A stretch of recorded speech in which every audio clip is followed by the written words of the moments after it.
I'm Barbara Schroeder, and for this bonus episode, we're in conversation with Dr. Ramani Durvasula. She's been our guide through all 6 main episodes of Bad Bad Thing. And Dr. Ramani is a clinical psychologist and author. One of her popular books is Should I Stay or Should I Go? Surviving a Relationship with a Narcissist. Dr. Ramani is going to help us respond to comments and criticisms and questions that we've been getting and seeing online from everybody who's been listening. And Dr. Ramani, I don't think I've ever told you this, but I wanted to tell you that before I contacted you, I had interviewed other therapists for this podcast, and all of them were qualified, absolutely great. But when I gave you some of the materials and I listened to what you were saying, your incisiveness and your wisdom, you're the absolute right fit for this. And I've been to a lot of therapists. I've interviewed a lot of therapists. So thank you for bringing your expertise and you have a great way of communicating in regular language to people, and it's incisive, and we appreciate that. Well, I appreciate you, Barbara. Thank you for saying that. I think it was 22 years of teaching undergraduates. You better put things in simple language or they're going to fall asleep. I still think they fell asleep, but I had to learn. That was a strange skill for me to have to develop over such a long time. Yeah. So let me ask you, have you been getting any reaction from the podcast? You know, what's so interesting in a case like this, yeah, definitely. And some of it is really around, ironically, sympathy for someone who killed someone else, you know? And so it really speaks to how a case like this can bring up some, in listeners or people who have heard about the story, it can really bring up their unresolved conflicts and fears in a way that they ally with somebody. If I said to someone, would you ever ally with a murderer in a story? They'd be like, no. And then they hear this story and they're like, oh. And so it's that. And I will say, you know, sometimes it's criticism of, you know, you shouldn't be offering impressions on someone you've never met. And that, I mean, I get that on the daily from everybody. So there is that. And I get that. And I get that. But however, it's such a catch-22, Barbara, right? So if somebody is ever my client, I would never by law ever, from the day I'm alive to the day they're dead, I'm dead, everyone's dead, I could never comment on them, right? So the idea that the only person who could comment on someone is someone who's seen them clinically is actually a sheer impossibility. And when I think about how we train therapists, I spent all those years of graduate school having case after case after case after case put in front of me and being asked to offer an analysis, a diagnostic formulation. So it's this, I don't know whether that anger of how dare you weigh in on someone you've never met comes from almost a fear in people in general of, I don't want you dissecting me. And I tell people that would be a busman's holiday. Like, I am not going to analyze you, but I do. It's interesting.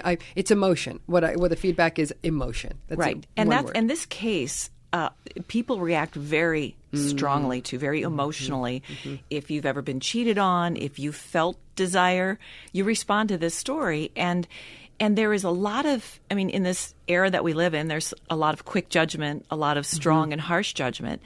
And that's what this story elicits in a lot of people. And what we tried to do is go to deep dive past that surface. He's horrible. She's horrible. Who's the monster? And I think people have been responding to that. We've gotten some good feedback to that. But what is it that you would caution people when they hear about this story and they do have that instant reaction like, oh, she's horrible? What is it you would caution people about?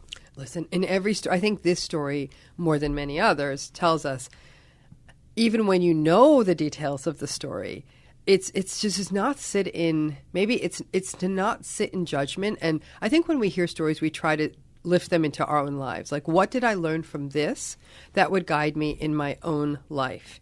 And I always tell people, because you know, Barbara, my work is speaking about personality styles like narcissism that actually do a fair amount of harm to the people on the receiving side of them. I say, you know what? You don't need to judge someone who's narcissistic. You need to learn how to set boundaries, how to protect yourself, learn how to and understand, have realistic expectations of this. So to me, it's almost like you hear a story like this, we want to judge. We want a simple, almost like a biblical interpretation. Yeah. And what I really tell people, like, everything's more complicated than you think.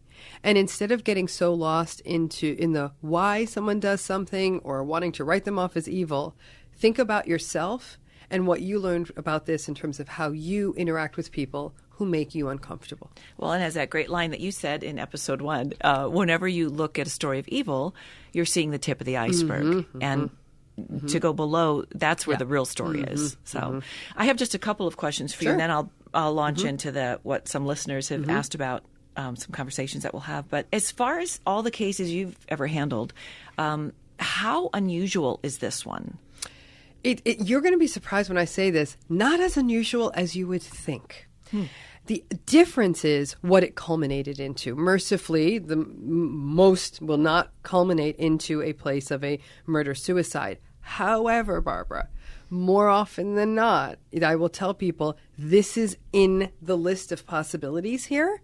So you are going to have to prepare yourself, alarms and this and everything. Like, it's really I hate to put people on edge, but I said, I don't want to be writing an epilogue to a tragedy here. I really, really don't. And so I do tell, this isn't a lot of the emotional stuff we saw, the betrayal and the intense emotional fallout from the abandonment, the back and forth dance of do we stay, do we not, the obsessive focus on keeping the relationship together, the deceit around the infidelity, the reaching out to the employer to destroy the lover's employment.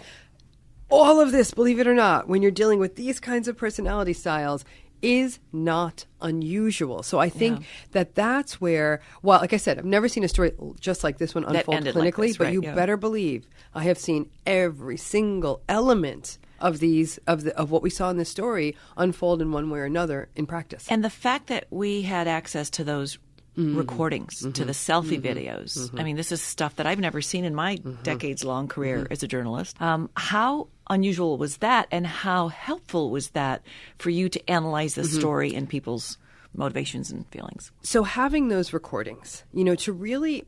It's one thing to read something. Like if we'd even read a transcript of those recordings, it had a very different impact. Like, it's been some time since I'd even seen the original recordings, and obviously now I've heard what we've heard, on the podcast and everything.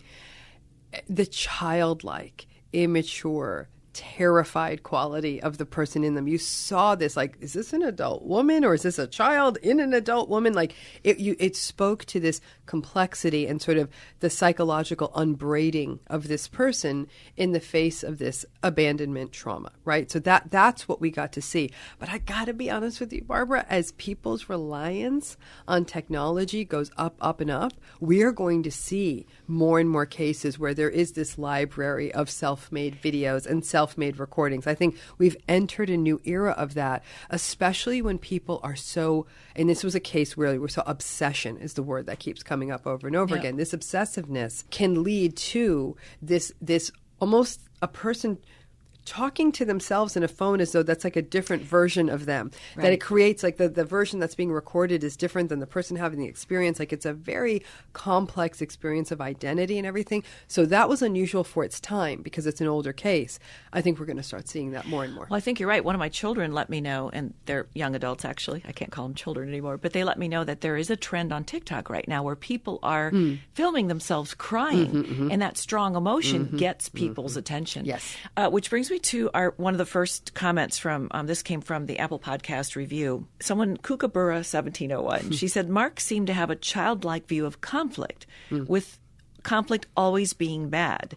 Hence, in one of the interviews, he tries to paint himself as the good guy by saying he avoided conflict whenever possible. So that played a role in this, how people deal with conflict?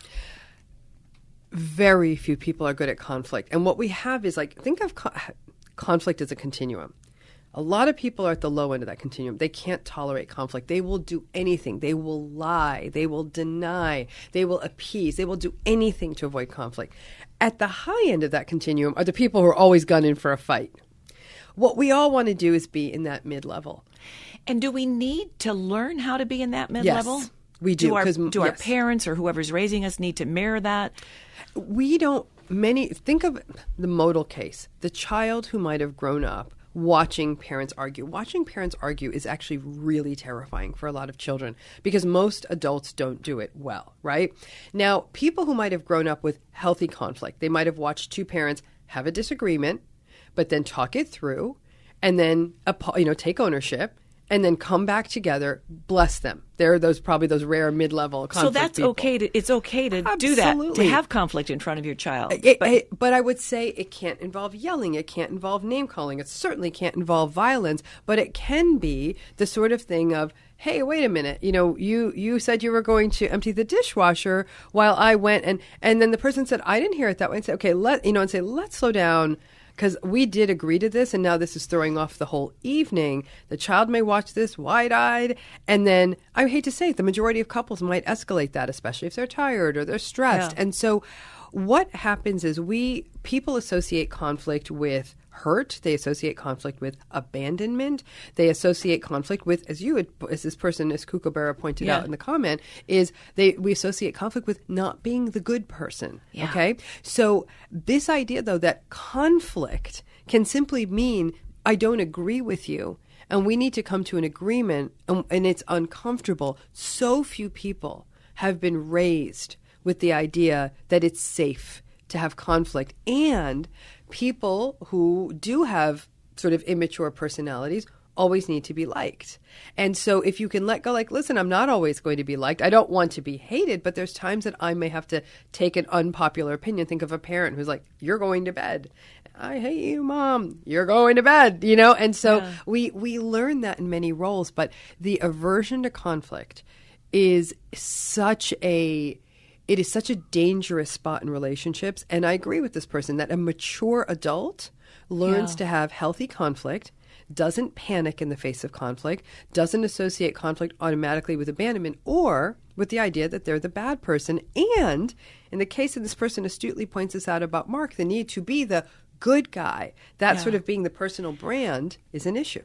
When we look back at this case, and who knows if at some very nascent level this is something Mark was going through, I am not convinced that if speaking out and making a decision earlier would have resulted in a different outcome. It is quite conceivable, regardless of when it happened, Jennair would have had an incredibly strong and potentially aggressive and violent reaction to it. We don't know, because at the end of it, it was still an abandonment. It was still a betrayal. It was still seemingly one of Jennair's greatest fears. We don't know because what complicated it is by the time the homicide and the suicide took place, it was so mixed up with confusion and betrayal.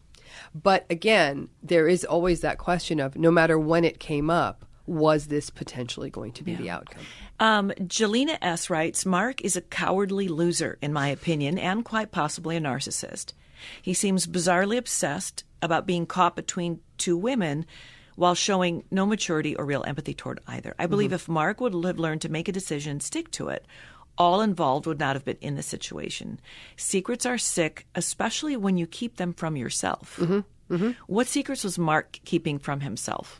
I think that he was keeping secrets from himself, like how he really felt about the marriage. That, it seemed, listen, there's a lot of theories out there about infidelity. There really are, because, again, my focus is on narcissism. I see a very specific brand of cheater. You look at other people's work, that they'll have different theories on infidelity. But ultimately, something ain't working quite right. It's really, really not. And that whether it reflects an issue in the personality of the cheater, the communication in the relationship, whatever it is, something's not going right. So I think that Mark was not able to do the work of the ambivalence around the relationship with Jennair. It's awful. It's awful to be in a marriage and feel ambivalent about it. Yeah. And it is, and I think a lot of people justify it in a million ways. Marriages are hard. I can't expect this to always be this or that.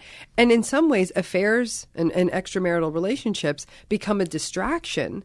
So you don't need to deal with the brewing problem in your marriage. But, ambivalence is a really lazy way to go. And then using these kinds of workarounds and getting needs met in other places, it reflects an impulsivity, a certain lack of discipline, an entitlement, a lack of empathy to do that, to say, I've met someone at work and they're younger and they're my boss and I'm going to have an affair with them. And why not? That's a lot of unempathic gates that were walked through without thinking about, you know what I'm saying? Like every time you walk through one of those gates, it was a choice. Yeah.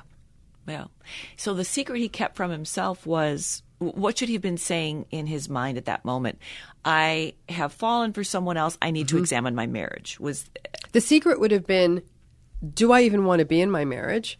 I'm completely interested in this other person. What is that telling me about my marriage? Who am I? Who am I and what am I about? And what are my values that I want to, that I'm considering going here? What are the ramifications of this going to be? If I do this, those kinds of decisions. But basically, it's the most simple decision of all. Is this marriage working, and do I still want to be in it? It's a yes or no. That's a great question. We'll take a short break here, and when we get back, Dr. Ramani will tell us why she believes neither Mark nor Jennair could just simply leave their relationship. That's right after this.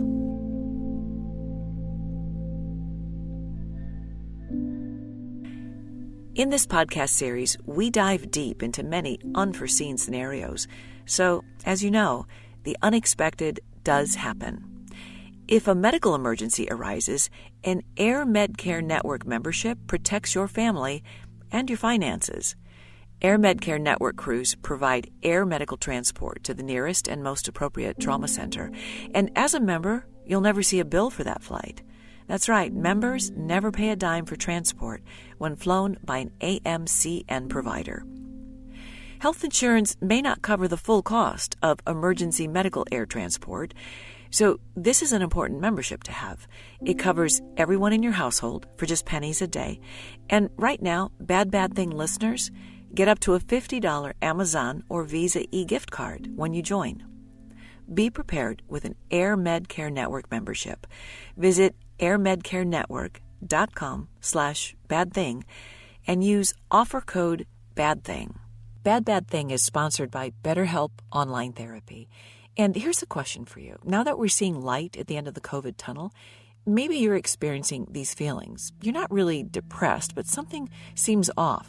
Maybe you're sad, kind of down, or your relationships are suffering, and you don't really know why. This is a good time to get BetterHelp, online professional therapy that you can access privately and securely. BetterHelp is more convenient and more affordable than in-person therapy, and financial aid is available. Here's how it works. You fill out a BetterHelp questionnaire online to assess your needs, and then you get matched with a professional, licensed therapist, and you'll start communicating with that person in under 48 hours. And then you can log onto your account anytime to send a message and schedule secure weekly video, phone calls, or live chat appointments. Our listeners get 10% off their first month with BetterHelp. Just log on to betterhelp.com/badthing to do a good thing for yourself. That's betterhelp.com/badthing. Bad Thing is brought to you by Progressive Insurance, and they want to know if there's anything that you have been wanting lately, like, I don't know, maybe a weighted blanket or a smart speaker or a new self-care trend that you've been hearing about. Well, Progressive wants to make sure you can get what you want by helping you save money on car insurance. Did you know that drivers who switch to Progressive save over $700 on average? And customers can qualify for an average of 6 discounts when they sign up. Discounts like having multiple vehicles on your policy. Progressive offers outstanding coverage and award-winning claim service. Day or night, they have customer support 24/7, 365 days a year. When you need them most, they are there for you. A little off your rate each month goes a long way, so get a quote today at Progressive.com and see why 4 out of 5 new auto customers recommend Progressive. Progressive Casualty Insurance Company and Affiliates. National annual average insurance savings by new customers surveyed in 2020. Potential savings will vary, discounts vary, and are not available in all states and situations.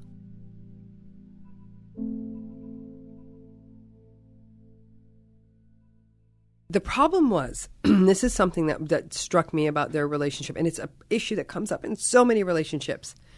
Somebody is waiting for the other one to be the executioner. Nobody wants to be the bad guy. Nobody wants to be the one who goes on record and says, he left, she walked out, she blew up the marriage, right? It's easier to have somebody else do that work. It's easy to say. I do not know what it is about our culture of marriage that somehow you're more heroic if you're on the more victimized side of it. That we look down on the person who says, this marriage is not working. I'm going to go. That person's the bad guy. I mean, Mark's interpretation of that wasn't incorrect, but then the issue becomes that is I do know where that kind of ideology comes from. It's unhealthy. And he fell into it. He wanted to be the good guy. So again, the other kept waiting for the other to be the executioner. For her he was honestly, in some ways, the way he was playing cat and mouse with her, I sometimes wonder if he really was waiting for that moment for Jen Eyre to say, you know what, if this is how you feel and this is what you did, I'm out. Yeah. And then Mark could go around town and say, Jen Eyre left me. Interesting. It's a better story. Yeah. Kalai Spray 1, Mark sounds like a shitty husband, but I don't find him to be a shitty person. I truly did empathize with the husband by episode 3, which I was surprised about. And that is something we've heard several times where you go into this thinking, oh, Jen Eyre is so hurt. She's the victim. Mark is the bad guy. Meredith is the other woman. But then people do have these feelings about what's the dynamic there where he's engendering empathy. Part of what we saw on the podcast, part of what I experienced even as I read all the information was this was a man who felt like he was between a rock and a hard place, recognized Jen Eyre's fragility, knew she was going to be hurt if he left, didn't fully want to hurt her, and then she started getting more obsessive. That her behavior started becoming more and more problematic. And so now they felt like, I think some people viewed him as sort of imprisoned in this situation with this really, really difficult person. And anyone who listened to that podcast who's had any kind of a human relationship, maybe not even a marriage, but a friendship or a family relationship, anything, with a person who was getting obsessive and manipulative in the way it was happening in that story, has some empathy for that. They're saying like, okay, this guy was trying to do something impossible. And by the time you're getting into episode 3, episode 4, it was very clear that, and again, I really believe this, that any choice he made at that point was already heading towards potentially disastrous consequences. Yeah. You could see the shift in her mental state, and it was starting to feel more and more unstable. And I think he thought he could manage it. Yeah, it's so interesting. There is a point, like in a script, it would be the dark night of the soul, is what they call it. But there was a point where Jen Eyre, who had been speaking to people online, who had been speaking to anybody who would listen, to old friends who would call up, she told them so much. She had a divorce coach. She had a therapist. She would say, Mark's a bad guy. I feel awful. She told a friend, I feel like killing myself. She sent a friend a photo of her being on top of the building, ready to jump off. But yet she never talked to people about the selfie videos, about this dark undercurrent. She never told anybody, hey, I feel like killing Meredith. I'm going to buy a gun. How can somebody has that much verbal, output, what's happening when she can retain, and is that evil?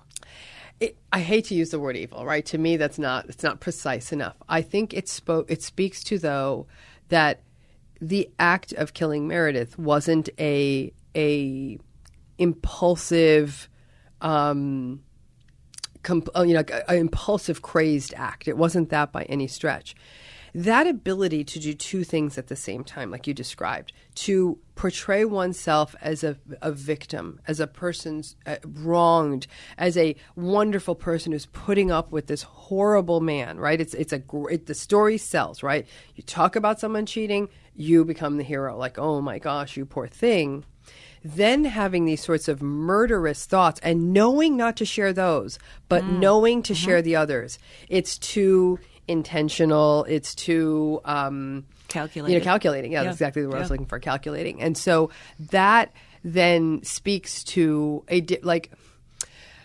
it's funny, you're using the word narcissism, right? When we talk about narcissistic defenses, all right? When we talk about narcissistic defenses, one thing that's very notorious about that pattern is the ability to know what to say and what not to say. So your public image looks just right. A person who was fully dysregulated, fully chaotic, would be saying, I've been wronged and he cheated on me and I'm going to kill her. Yeah. Like all of that would be coming out in the same torrent. Yeah. That ability to control it here, but put out a certain brand, that's a great example of a narcissistic defense. Interesting. Right? Yeah. That's a very, yeah. Somebody, Carly, asked, the fibroids that she had in the surgery, the low-level pain, is that a contributing factor to someone's mental decline? It's, again, when we look at mental decline, we're definitely looking at something that is such a multi-determined picture, right? When we look at any mental health issue known to, with the exception maybe of something like schizophrenia, and even there it's very nuanced, is that the number of things that contribute to a person having any form of psychiatric or mental health decline. It's part of a hypothesis. Yes, and I think it's even more subtle than that. It's not just the low-grade pain that accompany the fibroids. One could even argue that fibroids are a gynecologic complication. It impacts a sense of womanhood. It impacts hormones. So there's a biological element to it. So there's perceptual pieces to it. It's where it is in the body. It is and it's the pain. When I would say that it would really depend on how severe a person's pain is. Chronic pain is associated with a greater likelihood of, for example, of depression and anxiety. We know that. That's been established. Yeah. In and of itself, because her being sad or anxious was only a small sliver of the dysregulated picture that resulted in the videos and the audios and the smear campaign and all of the things she was doing. I think that mental decline might have been more in the sense of despair. I'll buy that. But the fibroids and the pain, not so sure that the continued dysregulation was actually, was related. All of it's related, and that's the problem. You have 1,000 pathways leading to one destination. The real difficult part is which of those pathways are stronger than the others. This is from an anonymous comment. How redeemable is Mark Gerardo? Will he ever get past this? Is it possible that when he says his only motive in telling this story and writing a book is to help others? So, listen, none of us can fully get into Mark's mind, right? When we talk about redemption, everybody wants the redemption story. And the question is, what does redemption really mean in this? What does it mean? Does it mean he never does this to anyone again? Does it mean that his level of empathy has gone up? Does it mean that his ability to be transparent in human relationships has increased? That, to me, would be in the direction of a form of redemption. The profits he's making are going to help people. That's a redemption, So I think that it is when we think about redemption, there's an overt redemption and there's an internal redemption, right? The overt redemption is what the person does in the real world. Are you changing your behavior? Are you a nicer person? Are you more charitable? Are you, conducting your life in a way that people can observe that you're a transparent, empathic person of integrity? Overt. The internal, if you even want to call it the covert elements of redemption are those processes changing inside? Is there that sense of, I don't care if I'm the good person, a good guy anymore. I don't have to be that person anymore. I'm just going to go through the world honestly. Has that process changed inside? The only person who can answer that fully is Mark. And even for all of us, it really depends on how good our self-reflective capacity is to say, yeah, I know what motivates me, or I see that this has changed. He's the only one who has that answer. We're going to take a short break here. And when we get back, I want to ask you, one of our listeners wants to know about the physical relationship between Mark and Meredith and the fact that he said it wasn't as often as people would have thought. We'll be taking a quick break and come right back. Bad Bad Thing is brought to you in part by Ring Alarm. Protect your home with Ring Alarm. And for a special offer, you can go to ring.com/bad. It's a really good way to start your Ring experience. The Ring Alarm is powerful, affordable, a home security system you can easily install yourself. And we here with the Bad Bad Thing team know firsthand that Ring will keep an eye on every corner of your house with easy-to-install indoor and outdoor cameras. It's super simple. The cameras work seamlessly with Ring Alarm and let you see what's happening from anywhere, all in one simple app. We love the fact that you can check in on your home wherever you go, right from your phone. Ring Alarm gives you peace of mind that everything is all right, no matter where you are. And if you want that peace of mind, we have a special offer for you, so you can build a security system in your home and have it up and running in just minutes. Go to ring.com/bad. That's ring.com/bad. And do a good thing for your security. We've got a very different kind of sponsor for this episode. It is a podcast, one that Apple named one of its best of 2018. It's called The Jordan Harbinger Show. And the reason The Jordan Harbinger Show is one of the best is because more than just being entertained, you actually become better informed about how the world around you works. Each episode is a conversation with a different fascinating guest. For example, in one episode, Jordan talks to a hostage negotiator from the FBI who offers insight and actual techniques you can use on how to get people to like and trust you. Another episode tells the story of a cinematographer who discovered a lost city in the jungle and made one of the most important archaeological finds of the century. And Jordan's had some great conversations with some big names you'll recognize, like Neil deGrasse Tyson, Tony Hawk, Moby, Cesar Millan, just to name a few. We think you'll enjoy the Jordan Harbinger Show podcast. His episodes have been downloaded millions of times, so next time you're looking for a great podcast, search for the Jordan Harbinger Show. And he spells that Harbinger. And you can find that on Apple Podcasts, Spotify, or wherever you listen to your podcasts. Okay, we're back with Dr. Ramani Durvasula, and it is okay that we call you Dr. Ramani, right? Because I want people to know that's what people call me. Yeah, familiarity is earned and also respectful. I appreciate that. So, here's a question somebody had about the physical relationship, and it's interesting that they noticed this little nuance. You think of an affair, you think people are just having sex all the time. You know, Mark said on several occasions, and what little confirmation I could find, it does seem to be accurate that he and Meredith didn't have it wasn't a crazy physical relationship. He said they only had sex a few times. He was almost 50. She was in her early 30s. She was in her prime. He's getting older.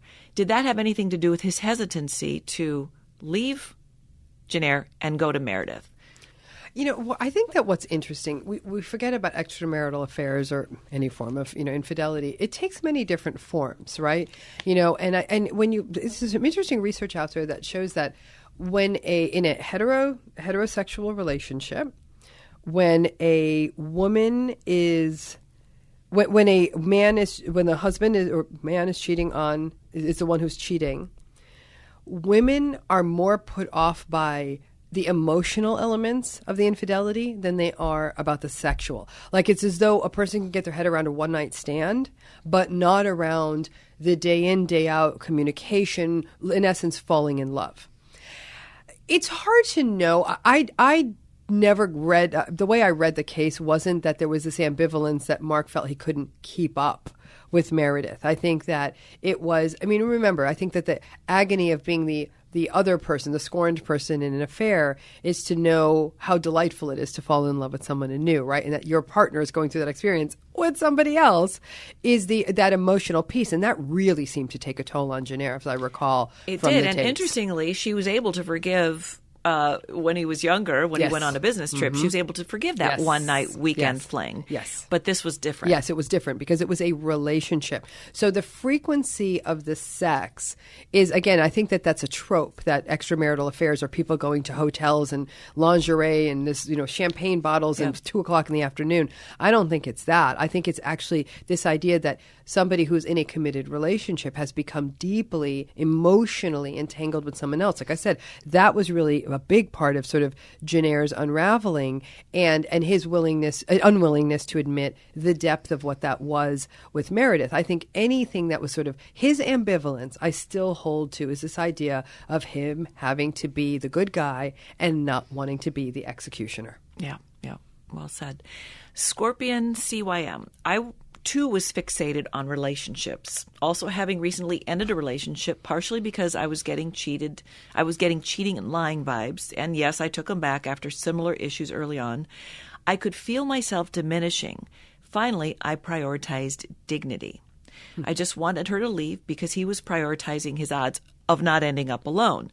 I wanted her to take the animal, stop thinking about how old she was getting, and be alone for a bit and figure out pretty quickly that she was going to be fine. Mm-hmm. What was missing in Jennair's makeup, in her thinking, in the help that she was getting? People were telling her she was going to be fine. Mm-hmm. She couldn't hear that. Mm-mm. Why?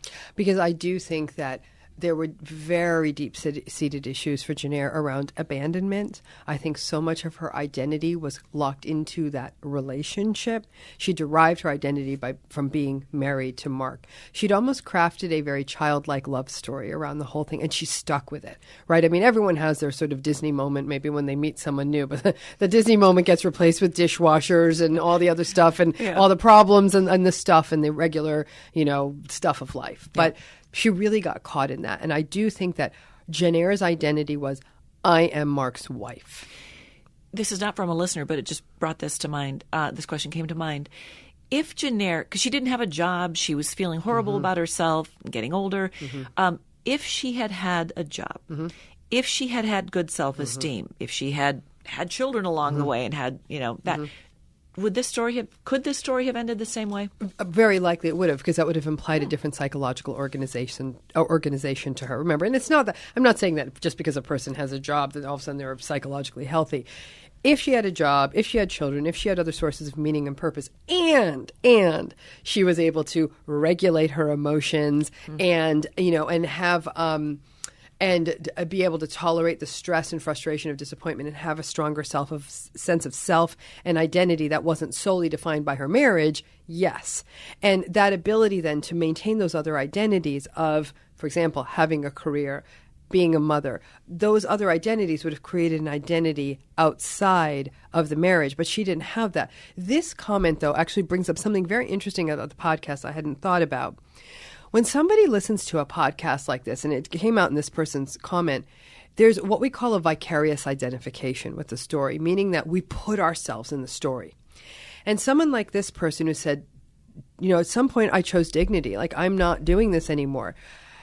People were almost looking to Jenner, wanting to shake her like, girl, get out, and there is this... when you get vicariously identified with a person, especially a person who's victimized or betrayed in a story, you want them to be that hopeful person. And when it goes the other way and it's actually quite dire and dark and defeatist and despairing, it's a bummer. That's what people were rooting for, is that bad things happen, but go out there, be the warrior, take your half out of the middle. You show him, the fantasy being that someone does that to you, you leave, you lose the weight, you get the makeover, you look fabulous, you make a lot of money, and that's the happy ending, right? That you're like champion, badass at the end. So it's that I can imagine that many listeners, especially listeners who had been through infidelity and were watching this, are like, leave, screaming at whatever device they were listening to. And so, but I think that she just derived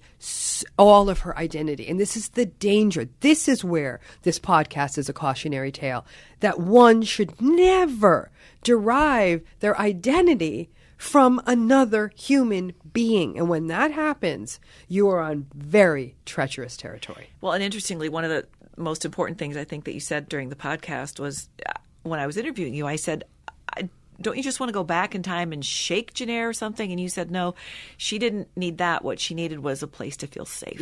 Yes. And that was her, to feel safe and feel safe with herself, right? The greatest human victory that any human being can have is to create an absolute sense of safety and comfort within themselves so that other people become merely an enhancement and not a necessity. Well said. Let's talk about the last words Jenner said. After she killed Meredith, she called someone that she knew in the apartment complex, not even a really good friend, and she said, I've done a bad thing. Mm-hmm. And we're assuming that was the timeline. Maybe she, we don't know, but that's the assumption. So she says, I've done a bad thing, and hangs up. Is there any psychological aspect of that that's intriguing to you? Is it just, why is she telling someone that she's done a bad thing? She's done it. She's on a mission. What did that mean? Or did it mean anything? Did it signify any kind of... If I were to hypothesize, and I'm spitballing here. Yeah. It's a couple things. The first thing that comes to mind is a strange release of tension, right? Yeah, so when a person engages in or experiences emotional states that are at odds with who they are, right? Whatever it is, frustrates us, angers us, is, again, she's not a murderer. It's not like she's a serial killer. There's this tension that builds up in a person. And that's why we get confessions out of people. They just want to release that tension. And in this case, I think it was a tension reduction because she knew what she was going to do next. Yeah. Jenaire's not a psychopath. She is not a remorseless person. That's not how I read the case. It didn't have that feel. She felt very fragile, very despairing, psychologically quite immature, very dysregulated, but had these narcissistic defenses where she had to look like the hero and he had to look like the bad guy and all of that. So it was complicated. The adult-like parts of her were very antagonistic, and a lot of her was quite childlike. But I wasn't getting the read on this of I'm a remorseless, heartless killer, right? Yeah. And so part of it, too, is to do something that's so foreign to what a person's character is. Most of us, if we even committed a small crime, let alone a big crime, would not be able to hold that secret for long. The tension would build up in us in such a way that we would come clean. You just described the reason why one listener said, I don't know who to root for here. But yet I can't stop listening. It's a fascinating case. And usually in a story, you want to root for somebody. But and that person went on to say they ended up rooting for the cat, Gypsy. Oh, yeah. Always root for the cat. Jenaire was asking in her suicide letter for people to take the cat out. Right.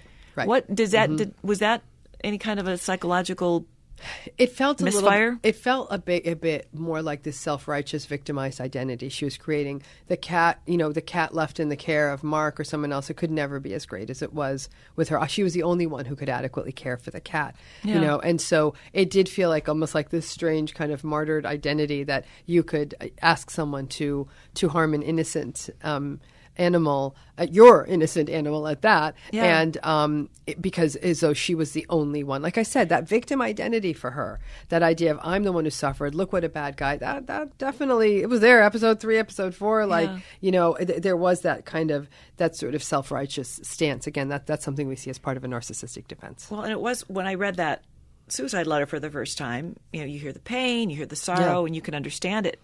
But when I got to the part with the cat, that's where I thought, oh, this is where she really went off the deep end, because this makes no sense in any realm other than a narcissistic. Yeah, it is. It's very self-righteous. Like, this cat can't live with all of you bad people, or with Mark, who's a bad guy, rather than, and it shows, and it's interesting. I've never thought of it this way. The poor boundaries. Okay, so when I say boundaries, I don't mean just like, don't come in my house. I mean boundaries, like human boundaries. Yeah. She was entirely enmeshed with Mark. She didn't know where she ended and Mark began, right? That's not an adult relationship. The only time our boundaries should be that porous is when we're an infant. And the whole idea of infancy and toddlerhood is to create our separated boundaries from our adult caregivers. The boundaries just didn't exist. So the idea that Mark may be going away meant she no longer existed. So it was almost like that. Does that make sense? So she was going to destroy the thing that took him away, and she was going to destroy herself. Yeah. The wanting to destroy the cat was probably the only other beloved creature in her life, the porous boundaries between her and the animal. It's interesting she didn't, and thank goodness, I'm a huge cat person, so the idea that somebody could harm a cat, it would have been too much for me. But that she didn't harm the cat, to me, was interesting, but then still that porous boundary of but the cat has to go. And maybe just didn't have, again, Meredith was viewed as a perpetrator to her, and not the cat. So she was able to probably come up with a narrative around why Meredith needed to be destroyed, but not the cat. She didn't want to be the one responsible. And it is just so interesting. A lot of listeners responded to that moment in the suicide letter about her wanting to the cat to go. Was it more that she wanted the cat to be with her, or that she didn't trust the world to date, that it was too hard for the cat to... It was, the world's a terrible place. I'm the only one who could take care of the cat. Save the cat from the terrible world kind of, mentality. Yeah. Hence the title of episode 6, Save the Cat. All right, a couple more questions here, and then we have something very unusual that's going to be happening in the next bonus episode. We'll talk about that in a second. It says here, Dr. Ramani mentioned narcissistic tendencies in both Mark and Jennaire. Is narcissism necessarily a bad thing? Is that trait bad? Some people talk about something called healthy narcissism. I don't care for the term, because narcissism at its core is a personality style characterized by feelings of inadequacy, lack of or inconsistent empathy, entitlement, grandiosity, arrogance, dysregulated emotion, sensitivity to criticism. None of that's healthy. I think when people say healthy narcissism, what they mean is somebody who maybe have a strong sense of self, who may be capable of self-advocacy, who may be assertive. Then use those words. Don't call it narcissism, because narcissism is a big bucket word, right? Like any word, like love, right? There's a lot of things that come into that bucket. So because most of the narcissistic bucket is an unhealthy personality style that not only is not good for the person who has it, it's also not good for the people who are in the wake of it. It's really hard for me to get behind this idea of narcissism is healthy. It's interesting, like I said, pieces of their story, the adult parts of Jen Eyre, like the ability to talk about, how difficult her story is, but then not put out to the world how damaged, despairing she felt, that was her narcissistic defense, right? That would shore a person up for a minute. And so those were her sort of most, advanced parts of her. But even that wasn't healthy. It was very two-faced. It was very mask-like. So I cannot get around this term healthy narcissism, because it's not. And it's it's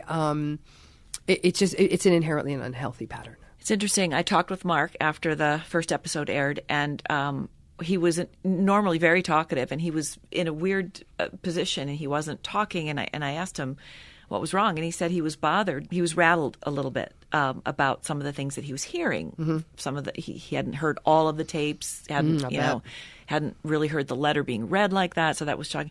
But it bothered him that you ascribed some narcissistic tendencies to him. So we are going to ask, we've asked you if it's okay that we bring Mark in here, and we'll talk to him about that, and we'll unpack some of that stuff. Thank you for doing that. And I want to leave you in this episode with something just for you. They said, I'm hooked on this podcast. It's so good. It's so tragic and fascinating. I'm a mental health clinician who is obsessed with criminal profiling and personality disorders. And I am a major fangirl of Dr. Ramani. When I heard her name, I let out an audible scream. Thank you. Pufferfeet, thank you. I'm so flattered and honored, really. Well, thank you. We feel the same. You're just a treasure and a brilliant mind. And we had tried to have you and Mark in the room together before when we started with the interviews. That didn't happen for various reasons, levels of discomfort. It is going to happen now. We're looking forward to that. Thank you. Thank you. Join us for the next bonus episode.